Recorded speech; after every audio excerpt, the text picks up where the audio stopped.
Well, friends, it's happy Pride for the gentlemen at Morehouse College and University in Atlanta, as well as for the rest of the world. It's also late at night. I've been working on my social media and not really cooking, so I'm turning to what Americans love, which is convenience food. This is Healthy Choice Power Bowls, falafel and tahini. It's vegan.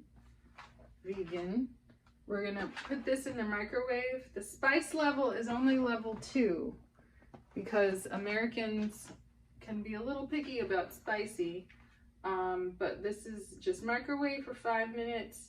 Let stand for 1 minute. Of course, it's got 26% of today's ration of sodium, but it's only 360 calories. It is brown rice and ancient grains, which include red rice, red quinoa, black barley, legumes. It's falafel made with chickpeas, red onions and tomatoes, dark leafy greens, a blend of chard, Swiss chard that is, kale and spinach. So maybe this won't be the worst thing in the world to eat. So we're gonna put that in the microwave, and we're gonna work on dessert. Just showing you how Americans do it. This is what it looks like in the package. That's not terrible. It looks brightly colored. That's a good sign. And then we're gonna use our friend Jell-O pudding. It's artificially vanilla flavored, but we love it. You can also use it to make your own Jell-O pudding pops. You know, it's got sugar. It's an excuse to eat this banana that if I go another day without eating it, it's going to be too far gone. We're going to use our Butterbell to make it in because we can, and it's got the right shape. Other bowls are either too flat or too small or whatever. But anyway, let's get this going. But yeah, my head is still reeling over this creep show art situation. I just can't believe how far this is all gone, you know? One little trick for our pudding is to put some heavy whipping cream in it. Shout out to the people at Magnolia Bakery who were kind enough to share this recipe online during quarantine because, you know, quarantine was a difficult time to get food, and especially tasty food. You know, you kind of felt like you couldn't really leave the house. So we have some 365 pasture raised and fed Heart Dairy 2% reduced fat milk. It's 44% less fat than whole milk. It says it meets the Humane Farm Animal Care Program standards, which include nutritious diet without antibiotics or hormones, animals raised with shelter, resting areas, sufficient space, and ability to engage in natural behaviors. CertifiedHumane.org. I know that people, you know, care very much about cows and what are the male cows called? Bulls? But you know, this is apparently humane milk. And then this is Organic Valley heavy whipping cream. Hopefully they raise their cows in a, it says, we are your neighbors, a national cooperative of real farmers growing real food the right way. Cows are part of our family, and respect for animals is part of how we do business. That's very nice at Organic Valley. Our 57 quality checks ensure your cream arrives tasting as fresh as can be. You wouldn't put them on your table, so we never use antibiotics, synthetic hormones, toxic pesticides, or GMOs, which is ironic as you hear the hum of the terrible microwave. But, you know, this item doesn't even come with an option to cook it any other way besides microwave. So, you know, apparently it has 20% of the daily allowance for iron, 10% of potassium, 6% of vitamin A, 8 of vitamin C, and 6% of calcium. So maybe it's not a complete waste in terms of eating something. You know, the temptation is great to like order out food or to get, you know, something like French fries and pizza. You know, a lot of people who are even vegan get caught up in eating what we call the beige diet, right? They eat a lot of breads, a lot of things that aren't, they're not even, so this is our butter bell. We have yet to put butter in it, but the idea is you put the butter in here and then put water in it, and you can store your butter that way. But I haven't done it yet, so I'm just going to use this to make our banana pudding. We just need a spoon and to take some of our delicious milk and put it into the butter bell. Ooh, she's thick. And then add some heavy cream. I'd be tempted to shake it, but I think when you shake heavy cream and it's hardened, it starts to actually make butter. And I don't know if you fully shake it, if you're gonna get, you know, butter and then some residual liquid left over, or if it all just forms into butter. I'm not sure. I haven't gone all the way in that particular experiment.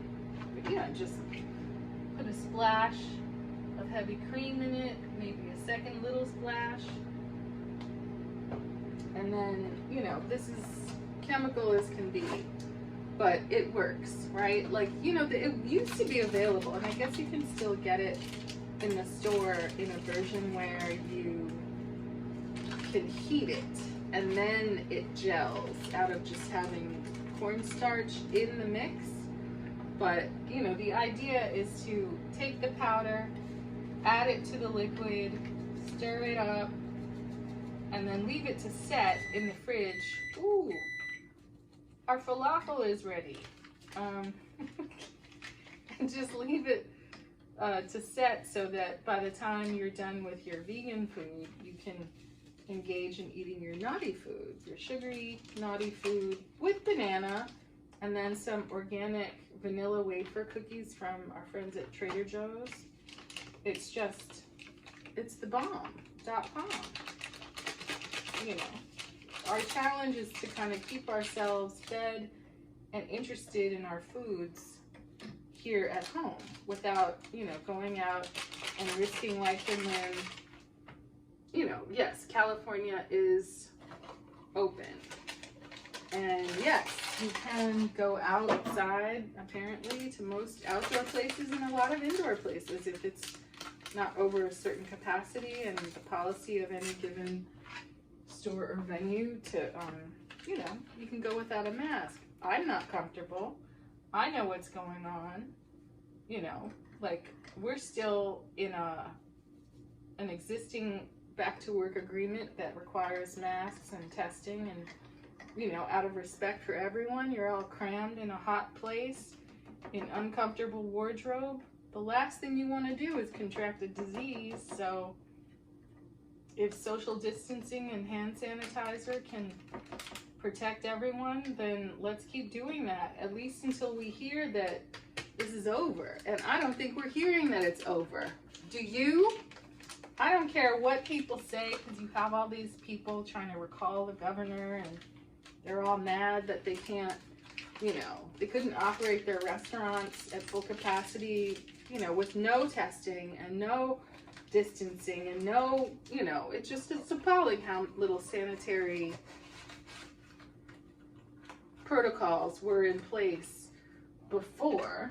And now in the after and during times, people are still just, you know, all they want is the money. They just have this attitude that, oh, well, why do film and television projects get to have caterers and feed people and I can't? It's like, well, because you don't pay for testing, contact tracing, you don't have legal affidavits that, you know, guarantee that you know if people have tested positive and aren't under quarantine orders. Like now, people are flipping out. I think the Foo Fighters gave a concert, and all they asked was that you just have to show that you've been vaccinated, and Ricky Schroeder and all these other feeble minds were outside complaining about it. It's like, you know, look, if you want to be this far into a pandemic and do nothing to protect your health, that's your choice.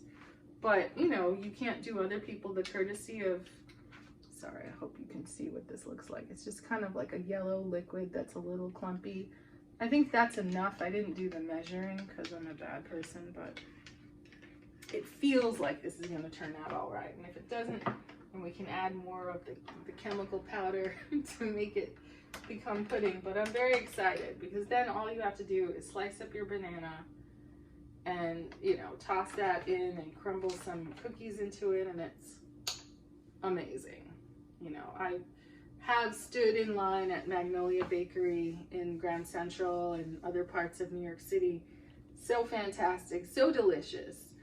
You know, the people at TSA tried to confiscate my, you know, $8 pint of banana pudding from me at JFK, and I refused. I was early, I stood there, and I almost burst my stomach eating it all because they wanted to take it and put it in the trash so that they could eat it. I know what was going on, you know, uniforms straining at the seams. I see, they knew what it was, and I wouldn't let it happen. So anyway, now I'm able to, you know, make a decent version of it here at home. It's even starting to gel a little bit. But, you know, is it healthier to have the kind that you heat and eat? I'm not sure. But this is certainly convenient. Is it GMO? Let's take a look. Like, I shouldn't laugh. Now in the United States, you can even get an organic version of a Reese's peanut butter cup. But oftentimes there's something on these boxes that say that it's genetically modified. I don't see that here. You can scan or call to get more information, but it's sugar, modified cornstarch, sodium phosphate, tetrasodium pyrophosphate, salt, mono and diglycerides, artificial color, natural and artificial flavor, yellow number 5, yellow number 6. It's high risk, but it is delicious. Anyway, Jell-O pudding. What can I tell you? So we're gonna put that in the fridge and let it do its thing. And we're gonna get into our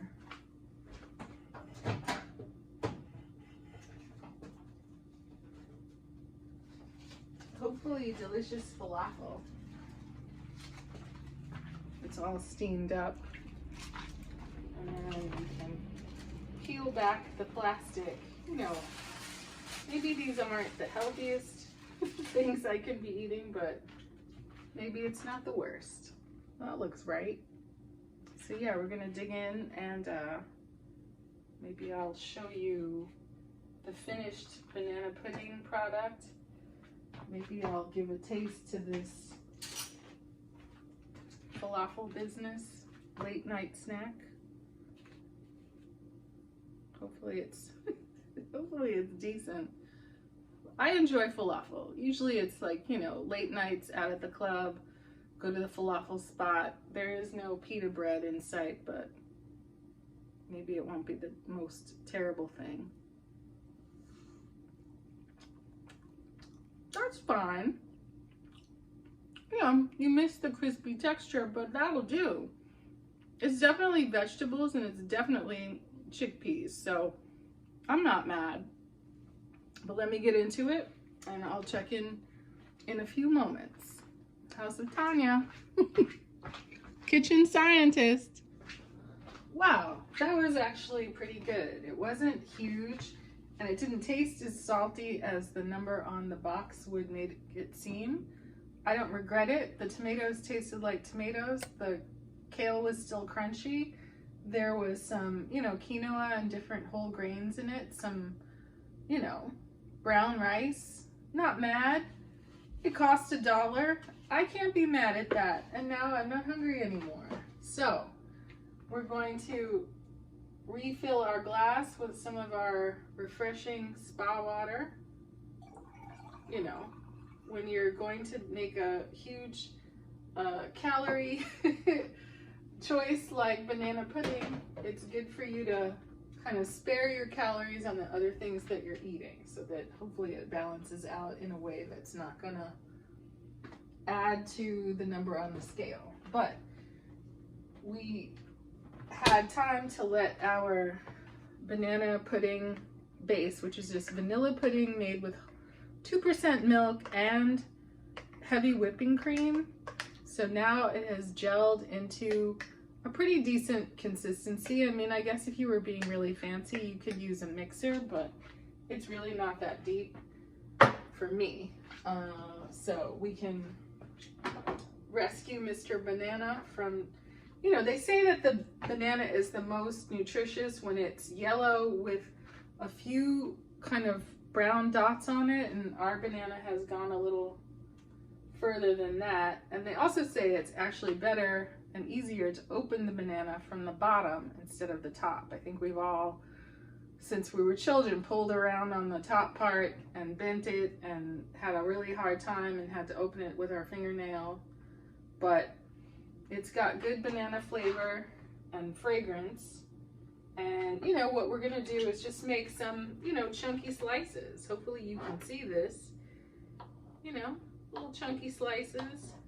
The key is to, you know, don't try to mess with your banana when it's green, because that's not going to be a plus for anyone. I mean, I can remember on one particular set, their idea was to make bananas Foster, which is like you flambe the banana and there's, you know, like sugar and fire and all of that, but they use green bananas. So green bananas taste like potatoes. It was really horrific. And you know, then they put a lot of vanilla ice cream on top, but they didn't fool anybody. You know, just watch out in case your banana has little marks that you don't want to necessarily eat. And you know, it'll often will have that little hair on it that, you know, I'm sure it's not bad to eat, but it's not fun to eat either. And then you take some of your vanilla wafer cookies, right? I don't go crazy over them, but just a few will give you some crunch. You don't want to let them sit in the banana pudding because that might get them soggy.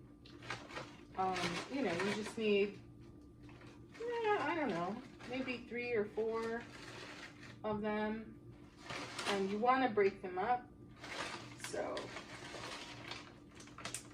that's good. You know, and what's good about rationing your treats is that the more you ration them, the more you'll, you know, have, they'll last you longer. So, you know, a few cookies on top, and then you can put a few bananas inside, add them as you go. You know, if you were in a situation where you were serving another person or guests, you know, you could make it look a little bit nicer, but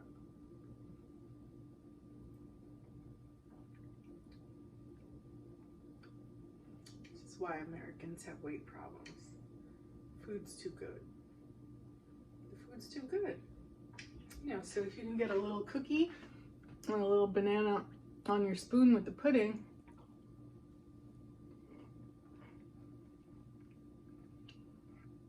the food's too good. It's too good. It's House of Tanya. I have to get into my gluttony. Thanks for watching. You know, balance the healthy with the unhealthy. But always have your goal in mind. Protect yourself from COVID. Protect yourself from diabetes.